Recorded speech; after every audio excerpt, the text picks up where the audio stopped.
just to remind you of what we did yesterday, we talked about the derivative of position, and the derivative of position is? And the derivative of velocity is acceleration. Good. So then in this first one right here, we acknowledged that we really couldn't find a of 2, and the reason we couldn't is we didn't know what the velocity or the acceleration or a position function. We didn't know any of those functions. All we had was a table for velocity, and so we used a secant line to approximate the slope of the tangent line, and so we used that as our best approximation for a of 2. In the other little bullet point, it says, all right, fine, if v of t could be modeled by, and now we get a function, right? Now it says, all right, here's what we think v of t is. Maybe someone's figured this out, whatever. We think v of t is that thing right there. Now it says, use your calculator to find a of 8. Okay, so here's what we're going to do. There's certain things you need to write down. I'll explain how you would or would not get credit for something like this, but I think you'll find this to be pretty handy and pretty easy. So to find a of 8, I would want you to write this. I would want you to write something along the lines of a of 8 is equal to v prime of 8. So in doing that, you are indicating that you are about to use a derivative to get the answer, right? You're indicating I'm going to do a derivative, and here in just a second, we're just going to spit the answer out. Make sense? So here's how we're going to do it. I'll write a of 8 equals v prime of 8, and I'll have to rewrite this in a second.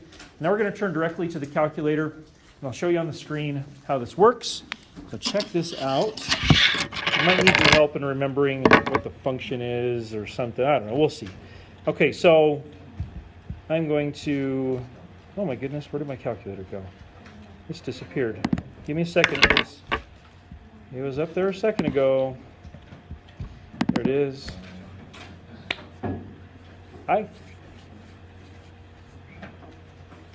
It'll show up. There we go. Come on, calculator. No, we'll just do this. There we go. My computer does that sometimes. Sometimes things will just close for absolutely no reason. Okay, so let me move this window around a little bit. Maybe I can see things well enough. Here's how this works. If your calculator will calculate what's called a numerical derivative. So if you got the TI 84, like this one right there, what it'll do is it will calculate the numerical value of a derivative. It will not calculate the symbolic representation of a derivative, but it'll calculate the value of a derivative at a certain point. And here's how you do it for this one. So remember what we wrote down. We're going to do a derivative. The first button you want to push is the math button. It's over there to the left, right under the alpha button. So push math, and then the number 8. So it's math 8. And when you push math 8, something hopefully beautiful like that will show up. Let me ask you a question though. Did anybody push math 8 and instead of getting that, you got n deriv with a parentheses? Okay, so you just have an older input system, which works fine. I'll just have to share with you how to do that. This is a little more intuitive. Here's what you do. We're going to do d blank. We get the opportunity to fill in the variable we're going to differentiate with respect to. It's pretty much always going to be x. So use the little x, t, theta, n button up there. So you push that, you get d dx. Now I want to be really clear about this. I hope you're hearing me well. What your calculator will do, it will take whatever you put in the parentheses and it will differentiate it. And then later on it'll plug in the number you want it to plug in. It'll do all that for you. So when you're using the math 8, the numerical derivative function of your calculator, you don't actually have to by hand differentiate anything. It does the differentiation for you. Does that make sense? Okay, so I'm going to type that in. If I can see it, I don't know if it's going to let me see it. 0.66t squared. I'm just going to type in that velocity function. Of course, when you hit your input, it'll show up as an x. We know it should be a t, right? You can switch to a different mode and the t would show up, but I don't know that that's terribly important. Plus 13, oh, don't do that. Plus 13.2x, and what's the last part? Plus 66? Okay, so plus 66. So I've just taken my velocity function, I've put it in there, and I'm telling the calculator I want you to do the derivative of that function, because I want acceleration, right? And I want to know at 8, and so I'm going to scroll out of the parentheses there. You see it highlights the last little x equals. So that vertical line means evaluated at x equals, and then I simply push 8. Once I have that entered, I just push enter, and it'll differentiate it, and then plug in the 8, and I'm done. Does that make sense? Okay, so let's do it. Did you all get 23.76? Whoa. Awesome. Okay. So then what you do, you go back to your paper, and again, I just want to reiterate this, so I'll write it out again. You need to write this, something along the lines of a of 8 is equal to v prime of 8 equals 23.76. And you're done. I don't know if there's units, were there units attached to this? Oh yeah, there were. So what units would go with that 23.76? Feet per second squared. Yeah, just like we had before. Feet per second squared is right. Now, I want to be really, really careful. I think you all know this to be true. That sometimes when you say something, the people that hear the thing you say, hear something that you did not intend for them to hear. You know what I'm talking about? I'm going to try to communicate really clearly. This is an awesome feature, isn't it? And if the calculator is active, you really should use it. Right? But you got to realize, of course, there will be sections where the calculator is not active. You got to envision there will be certain times when this doesn't really apply to certain situations. And so please don't take what we talked about for the last few minutes and say, awesome, I don't have to know any of my differentiation rules. Come on, let's be real about this. This will be very handy, right? It will. But there are going to be plenty of times when you need to know how to do the product rule, or the quotient rule, or what we'll talk about today, the chain rule, or power rule, or blah, blah, blah. You're going to have to know how to do that stuff. But whenever it's an application maybe, or the numbers are just sort of ugly, and very, like these are relatively ugly numbers, right? The decimals and stuff, you're going to make it a challenge to do this by hand with your paper. Math 8 makes it easy. That makes sense? So I think you all understand, I hope, that this is not a way around understanding. This is a way actually to cut through some of the details and get to understanding in certain cases. Can we also talk about how you would get credit for a question like this? Okay, because doesn't this sort of feel like you're cheating just a little bit? Kind of, sort of? I mean, like, anybody feel like, is this really right that I should be doing this? I don't know, feels like a little bit like you're cheating the math. You're really not. Here's what I would expect. Here's how you would get points. If you had just this, the thing in the box, if that was your answer, you'd get 1 out of 2 points. What's missing? Indicating that you did a derivative. So on a question like this, if it was really simplistic like this, there would be 2 points. The first point would be indicated that they did the derivative. Somehow, even if you wrote out, I calculated the derivative because that would give me the acceleration or something like that. You indicated that you took a derivative, right? That's probably very inefficient, but you indicated it. So the best way, I think, would just be to write v prime of 8, equal to our intended goal. You indicated that you took a derivative, so if we throw that in there, along with the correct answer, perhaps with units, now we have full credit.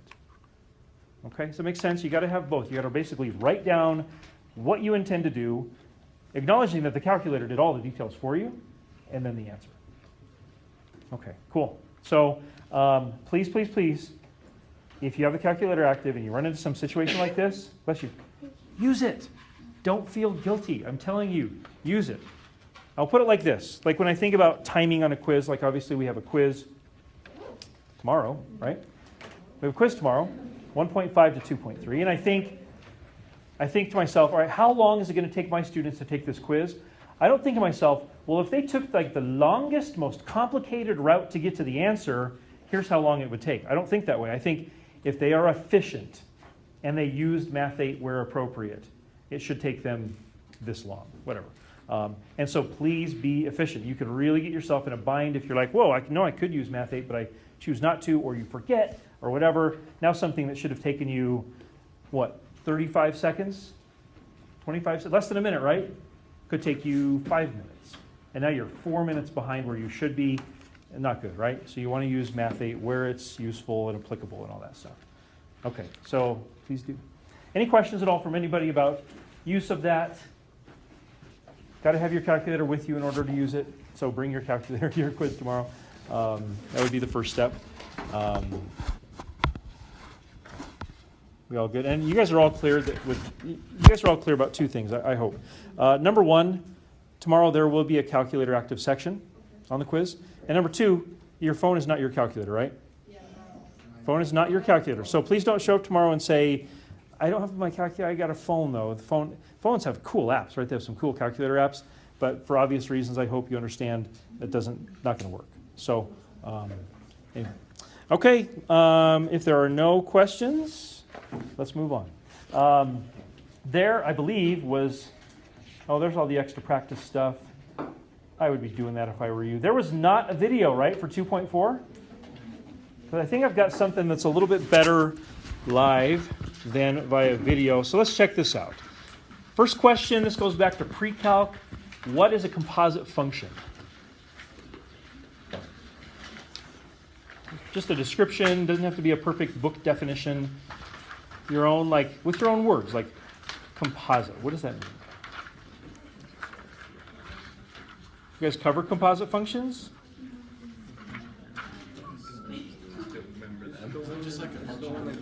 There it is, Jackson. Right. So it's a function inside a function. So how about that? All right, a function inside another function. That is a good way of describing it. Of course, you probably saw this, that there can be multiple levels, right? So it could be a function within a function. That whole thing is inside another function, right? And then it could be a whole other function inside, those inside this other function. So it doesn't just have to be two. It could be 3 or 4, 10, 20, 30, 40. We're not going to go there, but it could be more than just two. Notation. Did you guys all see it like this? Mm-hmm.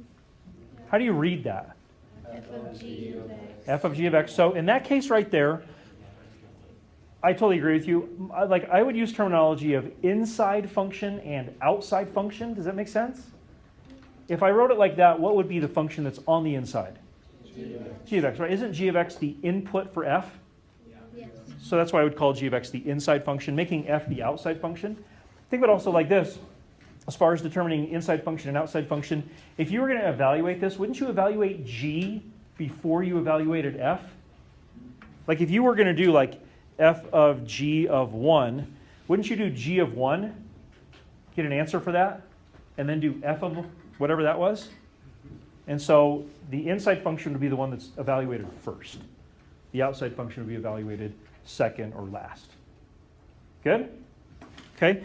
So just like a product needs, if you're going to differentiate a product, you need to use the product rule. Or if you're going to differentiate a quotient, you need the quotient rule. If you're going to differentiate a composite function, you need another special rule, and it's called, you can see it right there, the chain rule. This is Leibniz's notation right here. dy dx equals dy du times du dx. This would be where if the inside function was u. I feel like this is one of those notations where at first we all just kind of look at it and we're like, okay, don't know if I totally understand that. I feel like if we come back around to this later, you might understand that notation a little bit better. I kind of like Newton's notation for this as far as seeing what we're supposed to do. So check this out. It says d dx of f of g of x is equal to f prime of g of x. And so you've differentiated f there. The g of x is still inside times the derivative of the inside times g prime of x. So I want to give you just a little demo to help kind of cement this in your brain. I'm going to use some boxes that you have been doing the chain rule all along. You just didn't know it. Okay? I'm going to try to prove that to you. So if you take a look at the general power rule up there says d dx of u to the n. I want to emphasize that u is a function in terms of x. So we don't know what it is. Is it sine?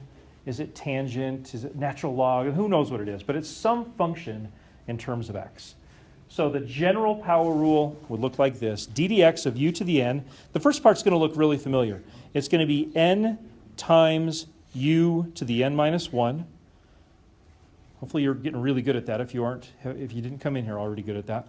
But then what we're going to do is we're going to multiply times u prime.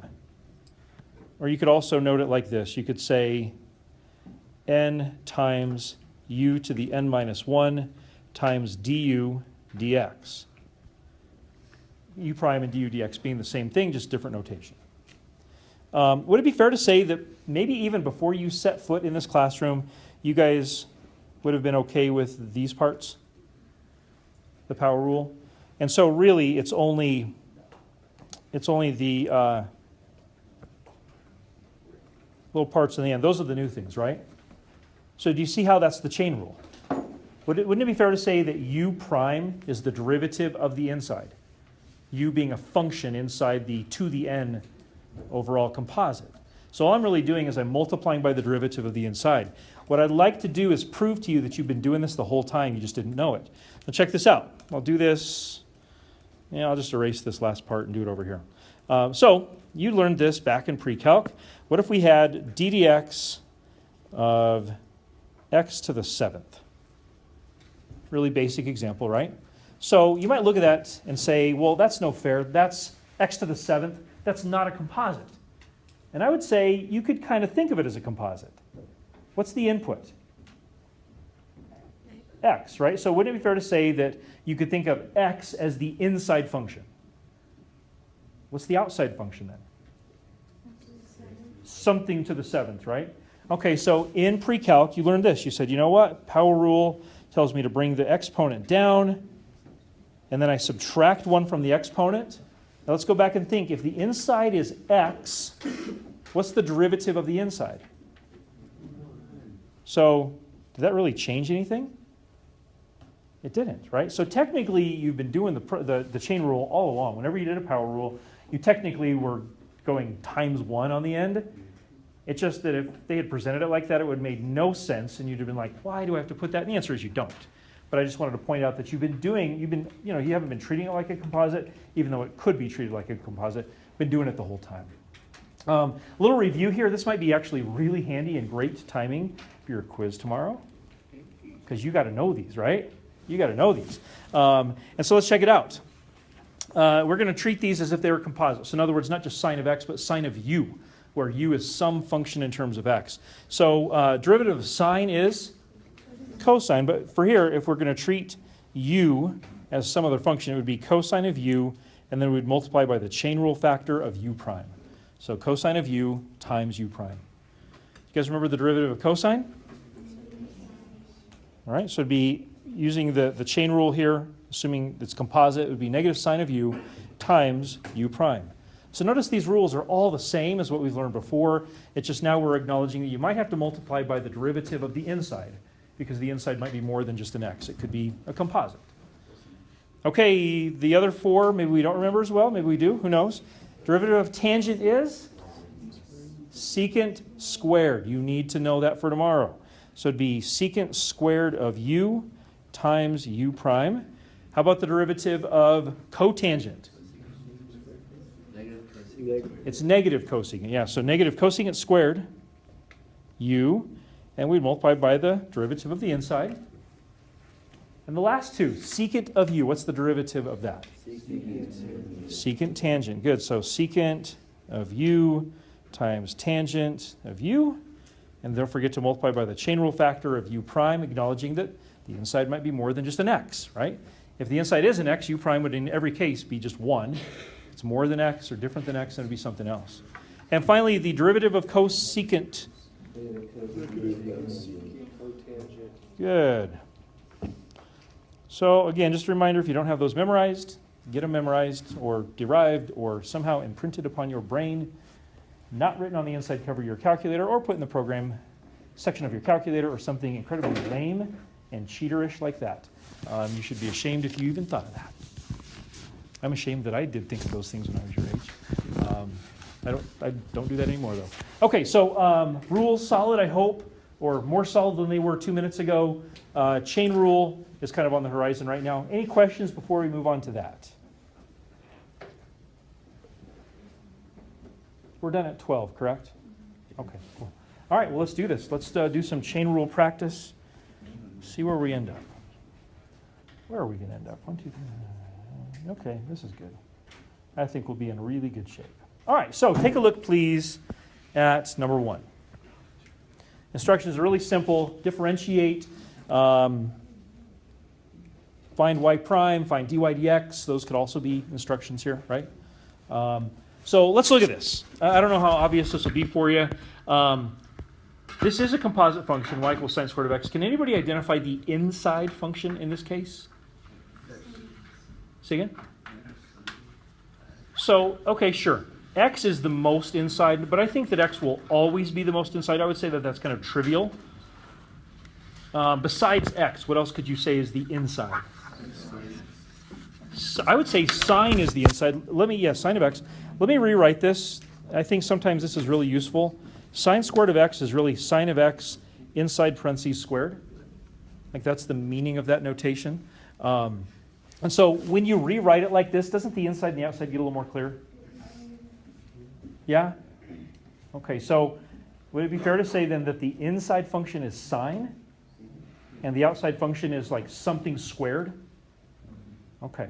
So let's do the chain rule. Let's say if we can apply the box concept to this. If we are going to differentiate squared, what rule do we use to differentiate squared? Power rule, right? Something squared, we got to use, that's like u to the n or x to the n or whatever. We can use the power rule. Okay, so the first step when I open up the outer box, the 2 gets to come down in front. We subtract 1 off the old exponent, we just get 1. At this point, we have opened up the bigger box and seen, whoa, okay, there's another box in there. What is that box named in this case? Sine, right? Sine of x. So now we're going to open that box by differentiating sine, which is just cosine, only cosine. And then, you can go silly and say times 1. We'll probably never do that at this point. At this point, you've opened the smaller of the 2 boxes, the ones on the inside, and you're done. Of course, you could do just a little rewrite. You could, of course, just write 2 sine of x, cosine of x, and you'd be done. Anybody know the trig identity for this? What is this equal to? Sine of 2x. Yeah, sine of 2x is correct. Will you ever have to go there? No. That's not going to be a thing that's going to be expected of you to do. Yes, sir. What do you mean? Because that's just sine x times sine x as well, right? Oh, you could use the product rule. You could, yeah, you know what? Let's do that. That will not. So again, I want to be really mindful of what you hear. So I'm going to try really hard to communicate. Matt's proposal is good. But what he proposes is not always going to be something that's going to work. And so don't hear this. Do not hear this. Oh, cool. I can just do a product rule instead of a chain rule. Don't hear that because that would be incorrect. I'll show you some examples, like the next one, where that line of thinking would be flawed. But yeah, let's check it. So Matt's idea was let's just break this out to be y equals sine of x times sine of x. And if we do 1 d2 plus 2 d1, look at that. Isn't that the same thing? 2 sine of x cosine of x, which is the exact same answer we got using the chain rule. So I don't know if that connection helps you maybe trust this a little bit better or something, see the connection between the 2 concepts, but he is right that would work here, would not work in every case. You get it. This makes sense. I hope it does. Well, let's test you out a little bit. I feel like number 2, we do just maybe a slight rewrite with a rational exponent. Number 2 is similar to number 1 in difficulty level. So please, try number 2. Work together at your table. We'll see how it goes for you. Definitely a rewrite is in order here. So I'll do that for you and then have you guys kind of talk us through this. So f of x is equal to -3 parentheses x squared minus 2x plus 1 to the 1/4. So we want to avoid radicals if we can when we're doing differentiation, because we can use the power rule if we go to stuff like that. That's always a good thing. Okay, so I want to be really clear. Do we see what the inside function is? Like which one is like inside another function? How would you describe it, Bianca? The outside function would be negative 2 minus the 1/4, and the inside function is x squared minus 12. Well, quietly said, but well said. Yes, totally agree with you. And so she said like the negative 3 times something to the 1/4, that's the outside function, right? So we're going to differentiate that first.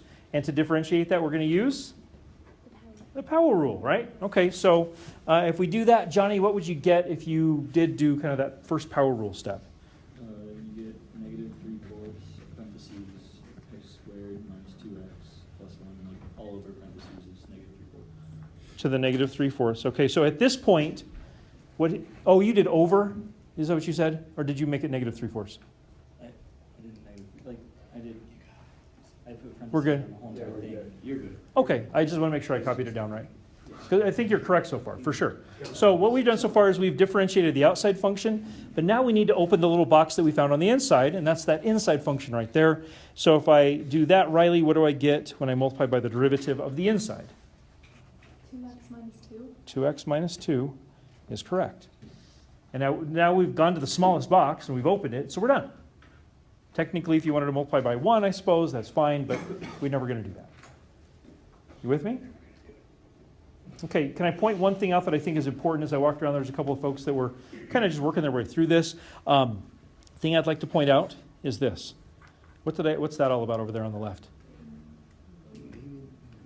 I'm naming it, right? I'm labeling it with what it is. If you take away the stuff that's highlighted in yellow, it would be really easy to mix up what it is you're doing and what it means.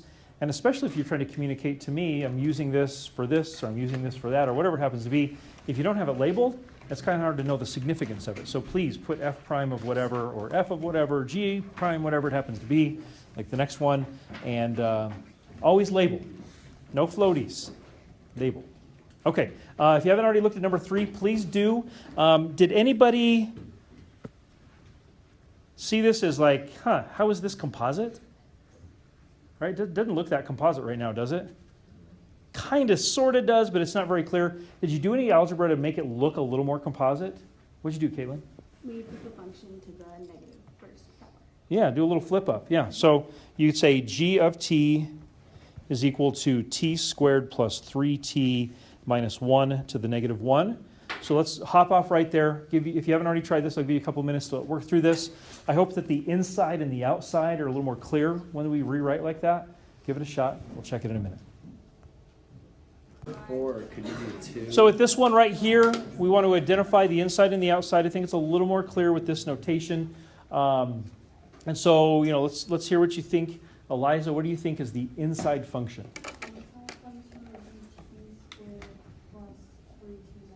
That's right. So it's like inside. It's like the input for the outside function, which Lainey, the outside function is?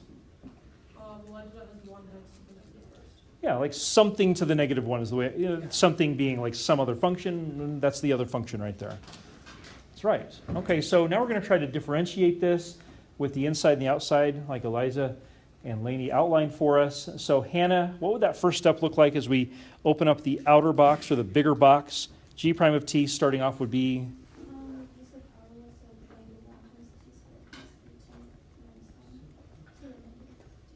To the negative 2, okay. You guys agree with that? Any questions? Okay, and then Matt Luton, how would you finish this off? What would be the times the derivative of the inside would be? Times 2t plus 3. That's exactly right. So 2t plus 3, and that finishes off the chain rule. And notice that I was careful to put that in parentheses. Notice I was careful to put this other chain rule factor in parentheses. Without the parentheses there, it's wrong. It's barely wrong, but it's wrong. And so please, when appropriate, make sure you got parentheses around the expression. Yeah, Josiah. Would that, if you like simplified that more, it'd be like negative parentheses. Well, number one, you'd have a headache, right? A slight headache. But would you get the same thing if you did the Yeah. So number 3, if you did the quotient rule, think of it like this. You could do the quotient rule, and I would say it would be debatable which one's better or easier. Think about what's going to happen when you do d high. What are you going to get? 0. Right? So if you do low, you'd go, t squared plus 3t minus 1. Low d high, oh my gosh, it's 0. So that whole first term is going to be 0, right? Minus low, high d, goodness gracious. Let's get it right, Mr. Anderson. Low d high minus high d low over the square of what's below, t squared plus 3t minus 1 squared. So you look at that and you say, well, how is that the same? Yeah, if we took this and brought it down, wouldn't it be immediately exactly the same? So yeah, the answer is correct. So I will say this. I hope this is a comfort to you. I think it should be a comfort to you. Good math is good math, right? So I might have, let's say it's a quiz question and it's number 3, and in my head I'm intending that you would do the chain rule, but you think to yourself, I think I'd rather do the quotient rule. I'm not going to take points off, right? You did something that I didn't intend. That's no slight on you, is it? And so if you chose to do that and you came up with an equivalent answer, that's great. That's fine. No problem at all. You're fine. There are going to be times like the previous one where you really have to use the chain rule. But if you found a more efficient way in your mind, do it. It's totally fine. Totally fine. Okay. You look good. Look confident? Yes. Okay, cool. Let's move on then. Let's take a look at some of our other ones. Where are we at? 4, 5, 6, 7. Where do we go? 8 and 9. Let's see here. I'll tell you what. I think you guys seem like you're getting to a pretty good place. Let's try to do 4, 5, 6 together. All 3 of these. We'll kind of run through the answers, and we'll pick up the pace a little bit because you seem like you're gaining a lot of confidence. I hope I'm reading. Let's check answers here. You guys are all working together well. A lot of good discussion, I heard. Let's check answers here. What I'll show you here, this is not always going to be the only way that you could do these. This would just be a good way to do these. So ask questions if you do have them. So this first one, we would say f prime of t. I would identify the inside as that fraction, and the outside would be the squared function. Oh, watch now. So if I'm going to differentiate squared, I need to do the power rule. So the 2 comes down in front. So it's going to be 2 times all this stuff, this little box on the inside. And then I subtract 1 off the old exponent. 2 minus 1 is 1. I'm not going to bother putting that. And that's me opening up the big box. I've opened up the big box. I've obviously seen that there's a little box in there. Now I'm going to open that one. What would be the name of the little box for this one? The quotient rule, right? Because you see it's a fraction. You don't have to do it that way, but that would be a way to do it. Perhaps the best way, who knows. All right, so then we get a little practice with this. So it'd be low d high minus high d low all over the square of what's below. And the number one question that was asked of me as I was walking around was, do I need to simplify that? And the answer is no. Unless you have to match it up with a multiple choice answer of some kind, there's no reason that you have to simplify that. You can, just be very careful if you do. You have any questions? Please ask. As I walked around, there was at least 2 or 3 folks that they're essentially were saying, I don't know where to start. So they had good questions. So if you have a question, that's no admission of anything other than you need help, just like all of us. Go ahead, Matt. I just don't understand, how you got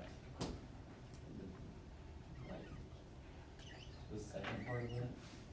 So I think we were talking about this. Would it be fair to say that squared is the outside? Yeah. And then what I'm about to highlight in some other color. Oh, that's white. That's nice. That's the inside, right? Okay. So when I differentiated,